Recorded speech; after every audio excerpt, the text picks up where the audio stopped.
Diesel वाढलेलं आहे त्यांच्या पाया पडतो लोटांना सरांना म्हणा मला डिझेल द्या आम्हाला डिझेल बस आम्ही कटाळलो आहे तसं डिझेल वाढलेलं आहे त्यांच्या पाया पडतो लोटांना सरांना म्हणा मला डिझेल द्या आम्हाला डिझेल बस आम्ही कटाळलो आहे तसं।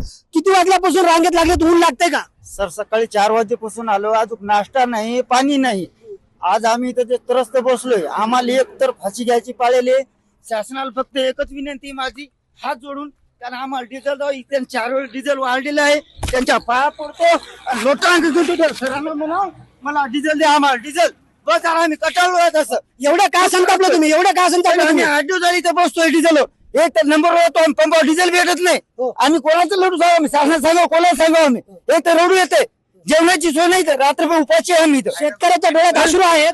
फायनान्स वाले घरी आम्ही 3 रुपये टक्क्याने पैसे काढवले व्याज ना शासन मध्ये कर्ज माफी कधी माफी होणार हा दुष्काळी नाही कर्ज आता किती वाजता? 6 वाजता तुम्ही सकाळी 4 वाजे बसलो इथं नाश्ता नाही अजून काहीच नाही पोटात पाणी नाही तर पाणी नाही हॉटेल नाही तर काय करायचं कोणा सांगायचं वेदना आम्ही राष्ट्रीय महामार्गावरती हा शेतकरी उभा आहे अकोला हैदराबाद राष्ट्रीय महामार्ग आहे मला सांगा आता डिझेल कधी मिळणार? डिझेल भेटत नाही माहित नाही फक्त आलं म्हणते तिथे गेलं डिझेल संपत 4 दिवस झाले मी वापस जातोय आमची खाण्याची सोय नाही 3 रुपये टक्क्याने व्याजाने पैसे काढतो आम्ही बरं भाव वाढले तर भाव 4 वेळेस वाढले सर मागच्या वेळेस 3 वेळेस वाढले 3-3.5 रुपयानं आता 4थी बारी भात वाढायचे भाव वाढायचे।